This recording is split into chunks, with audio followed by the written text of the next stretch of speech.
Olá, uma boa noite, meus queridos companheiros do Grupo Espírita Mensageiros. É com muita paz, com muito amor e carinho que nós estamos aqui agora, nesse instante, para fazermos as nossas reflexões desta semana, dentro dessas nossas novas programações, sobretudo a nossa nova forma de nos reunirmos, ao menos temporariamente, junto com a espiritualidade, porque com certeza eles sempre estão juntos de nós. Maria Amélia, com certeza, com toda a sua equipe, tem feito um trabalho, e um trabalho com certeza maravilhoso, procurando investir na nossa espiritualização. E nesses instantes em que, ainda separados, distantes, as nossas vibrações ou os elos que nos unem devem estar cada vez mais fortalecidos, principalmente onde demonstraremos ou teremos a oportunidade de demonstrar a nossa fé. Demonstrar o quanto nós identificamos no próprio Criador a sabedoria, sobretudo para entendermos o que acontece com cada um de nós. Mas antes de nós iniciarmos as nossas reflexões, meus queridos companheiros, convido todos a elevar o seu pensamento. Como já é de costume, o Luiz Fernando já coloca no grupo a necessidade de nós prepararmos a água que deverá ser fluidificada, ou melhor, a água que nós gostaríamos que a espiritualidade nos auxiliasse no processo de fluidificação, a fim de que nós, fazendo uso, experimentemos uma transformação na nossa estrutura física, pois sabemos 60 a 70% do nosso corpo é constituído de água. E num processo, num fenômeno chamado de cristalização, como diz Kardec, que é a transformação de líquidos e gasosos em sólidos, nós possuímos a nossa estrutura física. E com este conhecimento, com essa certeza, a utilização da própria água e, sobretudo, fluidificada, pode sim nos proporcionar uma mudança, uma melhora, inclusive física. Mas não deixem de trabalhar com a fé. Então, que nós possamos agora, nesse instante, nos elevarmos. Imaginem, se for possível, fechem os vossos olhos.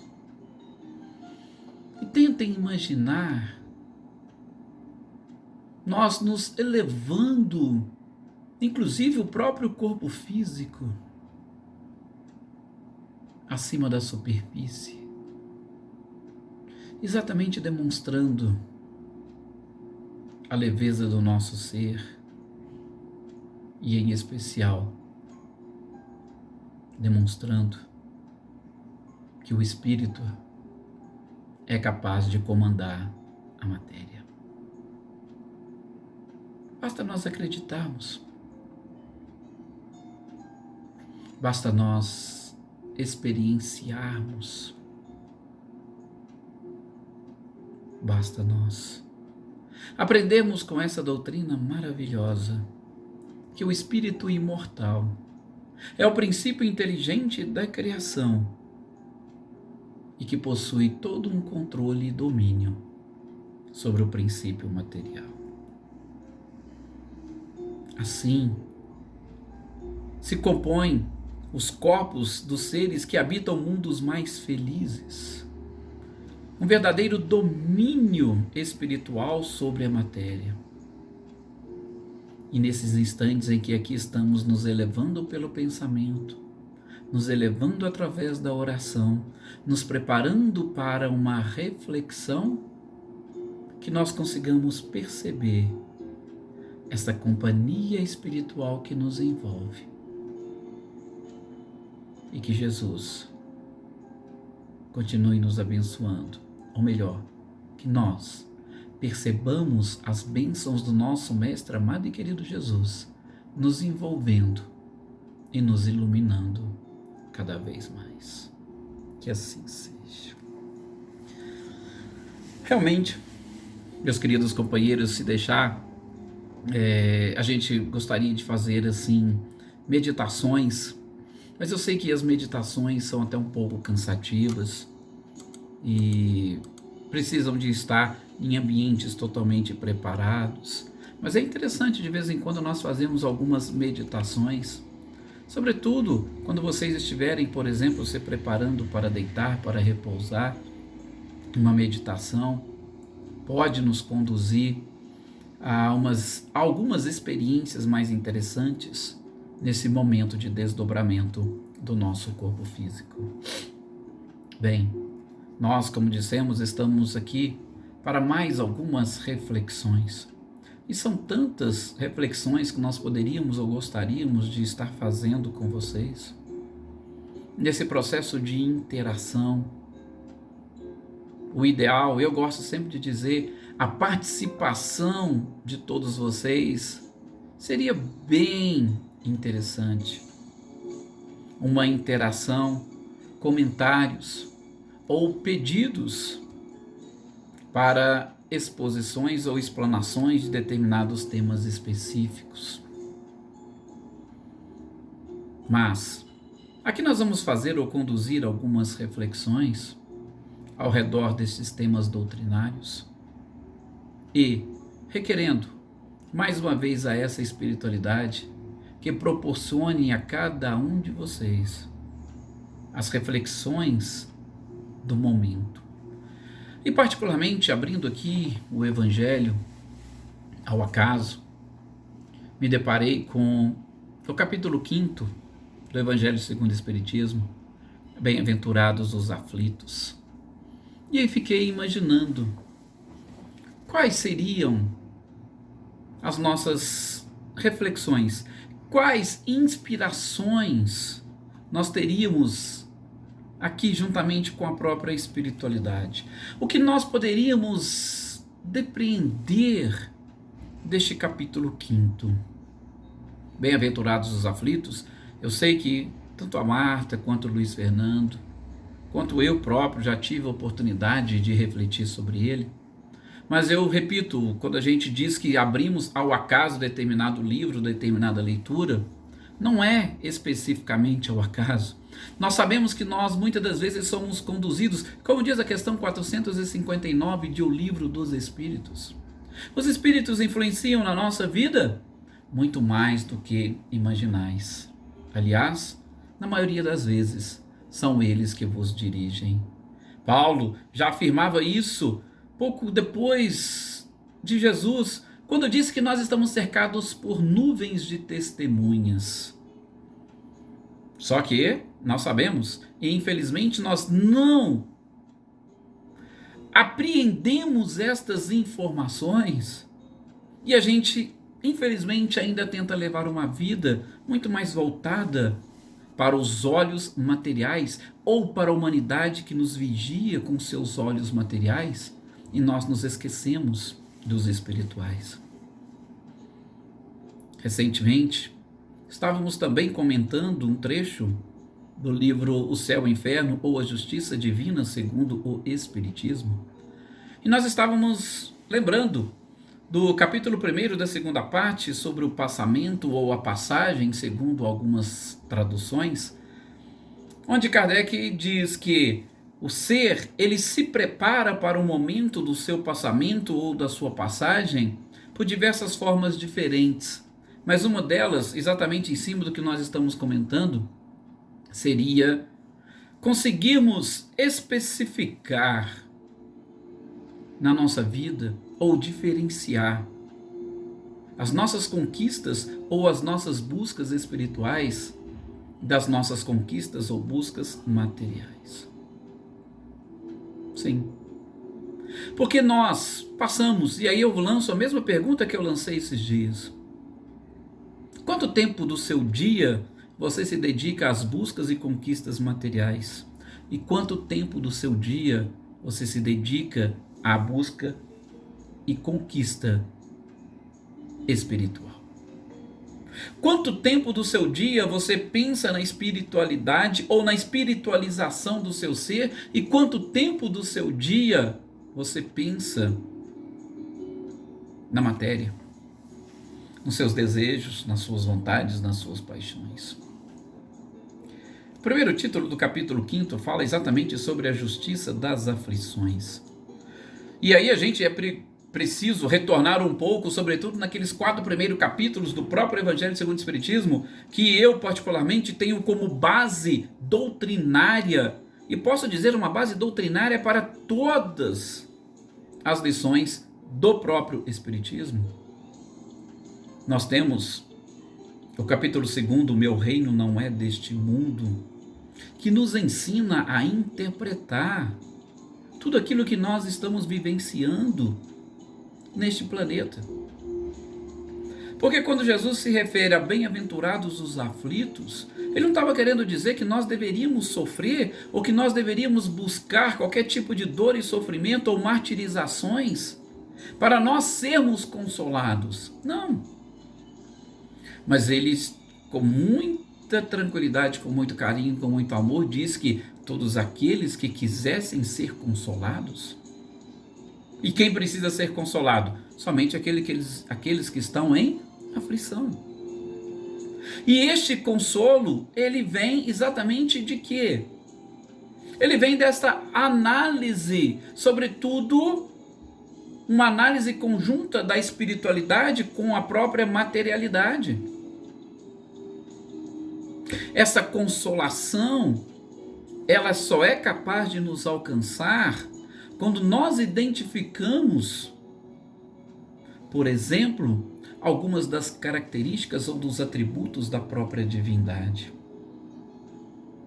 Você consegue pensar em Deus sem pensar em justiça, sem pensar em amor, sem pensar em misericórdia, sem pensar em perdão?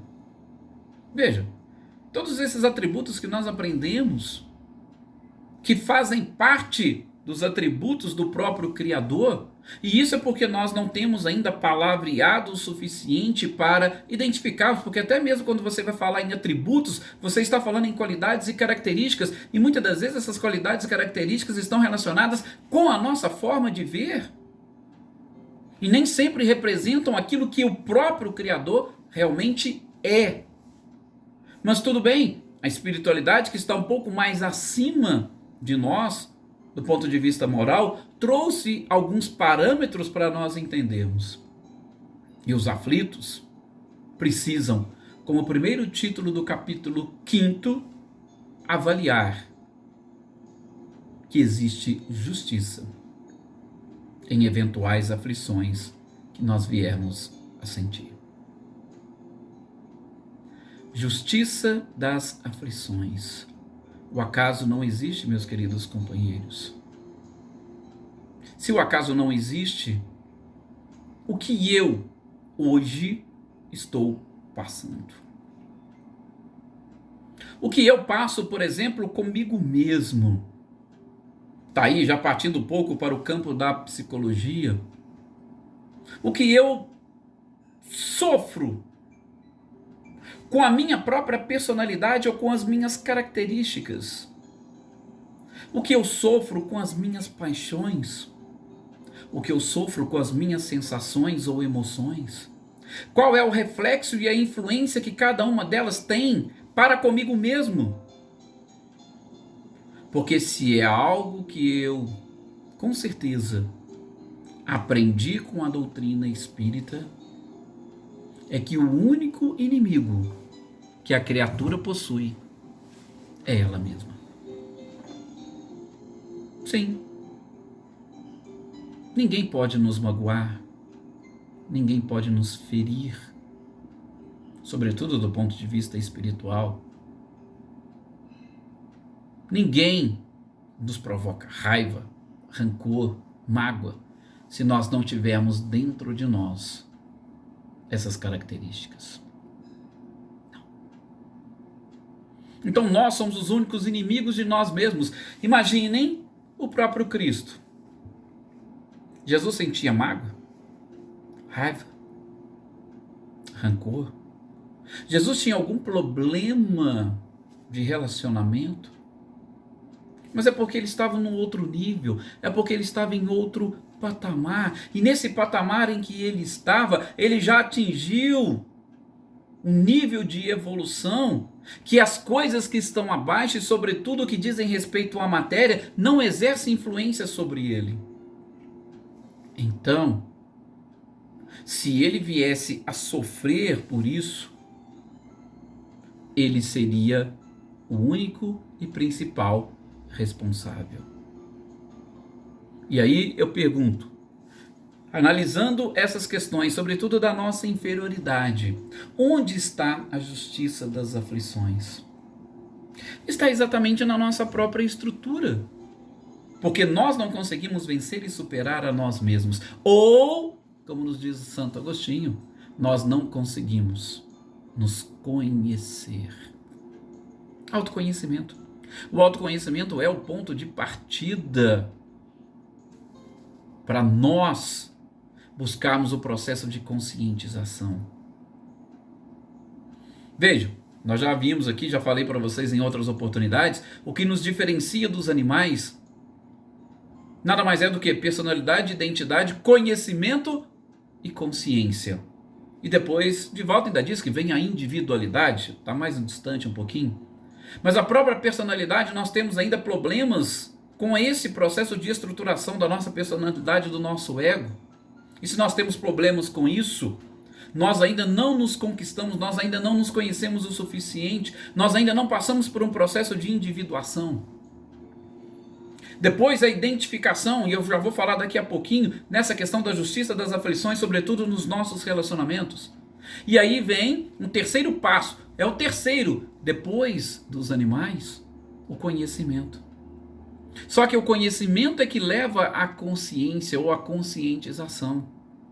E eu me conheço o suficiente? Eu sou muito bonzinho, mas não pisa no meu calo não, porque aí eu não sei do que eu sou capaz. Muitas pessoas dizem isso. Mas é por quê? Porque realmente não se conhecem. E aí eu pergunto, pisou no seu calo, você sofre, e aí você está sofrendo por conta do outro ou por conta do seu próprio calo? O que está te provocando a dor e o sofrimento? Não é o seu próprio calo? Então cuide dele.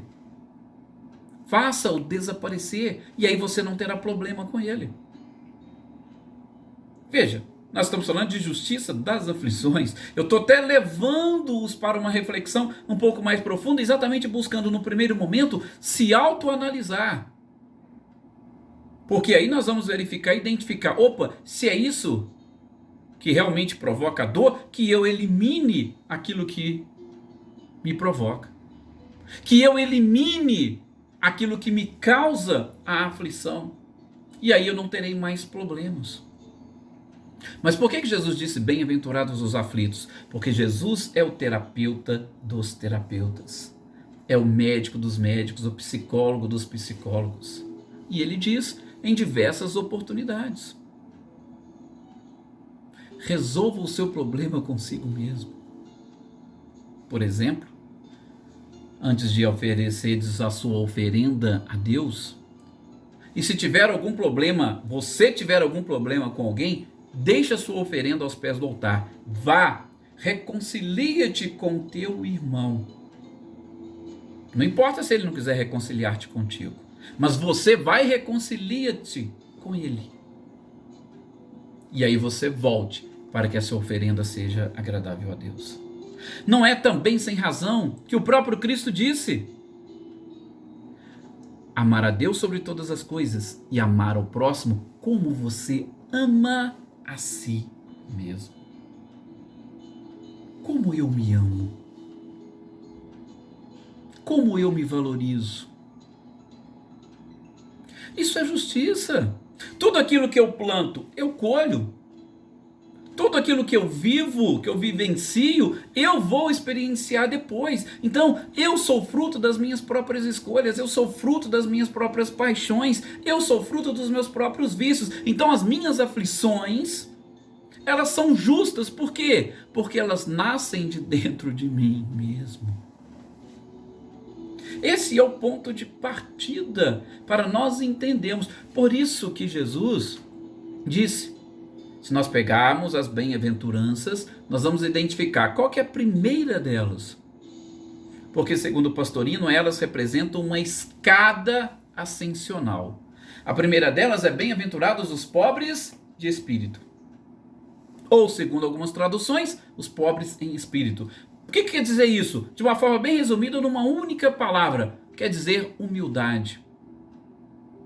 E o que é a humildade? Para nós entendermos a humildade, vou até julgar, porque, abrindo um parênteses, mais uma vez, estudando o próprio Evangelho segundo o Espiritismo, ali, nas características dos mundos inferiores, mundos superiores, no capítulo 3, sobretudo, nós vamos identificar que Kardec vai trazer, juntamente com Santo Agostinho, a característica dos mundos inferiores é que, nesses mundos, para nós entendermos o bem, a gente ainda precisa do mal. Para nós entendermos a saúde, a gente ainda precisa da doença.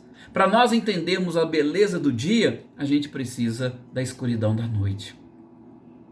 Devido à nossa própria inferioridade. Então, fechando parênteses, para que eu possa entender a humildade, que é exatamente virtude ou característica de seres mais avançados e evoluídos, eu preciso buscar algumas reflexões sobre o próprio orgulho. Esse orgulho que o próprio Kardec perguntou à espiritualidade, questão 785, que estabelecem juntamente com o egoísmo um obstáculo para o progresso da própria humanidade. Então, o primeiro degrau dessa escada ascensional nas bem-aventuranças é exatamente a humildade. E o que é a humildade? É o oposto do orgulho. O que é o orgulho? É o achar que tudo deve girar ao meu redor. Então, quando eu passo a fazer esta análise, primeiro, eu tenho que ter a humildade de reconhecer. Reconhecer o quê? Que se existem aflições, aí já vem a segunda bem-aventurança. Se existem aflições, a justiça dessas aflições, ela está exatamente em mim próprio. Eu sou o fruto das minhas próprias escolhas. Então, elimine o orgulho e adquira a humildade, porque a humildade vai fazer com que você descubra quais são os vícios e defeitos que precisam ser trabalhados, que precisam ser vencidos, que precisam ser superados. E aí você vai experimentar a justiça das aflições, mas daquela forma como a gente aprende, inclusive do ponto de vista material, das ciências penais. Para que serve a pena? A pena, ela serve para ressocializar o indivíduo. Ela serve para que o indivíduo pense, para que ele se previna, inclusive para que não cometa os mesmos erros. Existe uma pena. Então, quando você sabe que a pena está ali, a justiça é exatamente para que você evite que isso aconteça. Se acontecer, ela já vai te apresentar. Você praticou? Então agora há necessidade de você aprender, de você reparar, para voltar ao convívio social. Então, justiça das aflições, ela está neste primeiro passo, no reconhecimento ou no auto-reconhecimento de que você é o artífice do seu próprio destino. Vocês já pararam, já pensaram sobre a justiça das aflições sob esse prisma?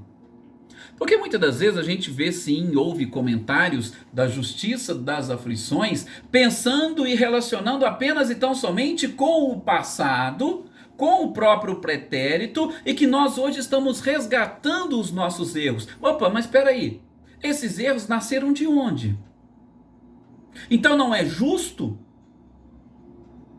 Não há justiça nessas próprias aflições, mas o principal objetivo até não é nem esse. O principal objetivo é que você aprenda a não ter os mesmos comportamentos, a não ter os mesmos pensamentos, para que você consiga mudar a sua forma de ver. Assim, você vai ser bem-aventurado, porque você será consolado. Bem-aventurança. Mas não se esqueça, primeiro passo, humildade. Humildade, você reconhece, aí você sobe um degrau, você chora. Por quê? Porque tem a certeza da consolação, porque o destino da criatura é exatamente a evolução, é o progresso, é a busca e o encontro da própria perfeição. E aí depois vem a sequência das bem-aventuranças. E a sequência ela é bem interessante, porque vocês já imaginaram?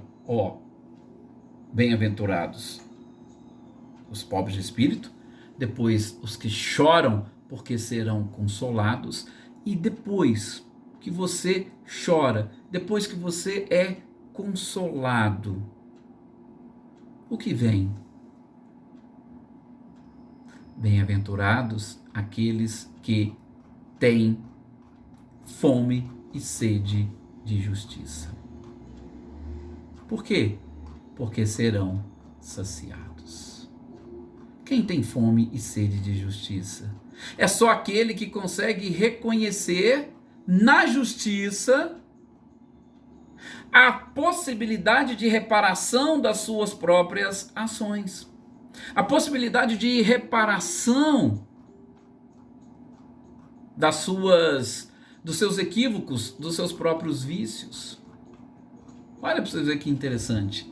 Essa sequência é uma sequência realmente lógica, mas infelizmente assim, é algo que a gente deve tirar um dia praticamente para fazer quase que um seminário para nós avaliarmos essas bem-aventuranças em todos os seus aspectos. Mas Jesus colocou, ou melhor, Kardec colocou, logo depois desse capítulo 5º, o capítulo 6º, que é exatamente o bem-aventurados, Cristo o Consolador, porque ele que vem trazer a consolação. E aí em todas as curas que ele, de alguma forma, trabalhava, que ele contribuía, o que ele dizia? A tua fé te curou, vá e não peques mais. Olha a justiça aí. Se você está sofrendo, é porque você pecou. Então agora você foi curado. Vá e não peques mais. Por quê? Porque se você pecar, novas aflições virão. Isso é o fruto da própria justiça. Isso é da lei. Assim, gente, é apenas uma reflexão que nós fizemos aqui. Eu até ia falar da justiça das aflições do ponto de vista dos relacionamentos, mas as nossas reflexões são curtas, né? Meia horinha só para a gente pensar e refletir. E o objetivo foi trazer uma reflexão diferente dessa justiça das aflições, para que a gente volte o olhar para nós mesmos e enxerguemos justiça naquilo que nós estamos colhendo, porque fruto do nosso próprio plantio. E assim, nós vamos ficando por aqui com as nossas reflexões.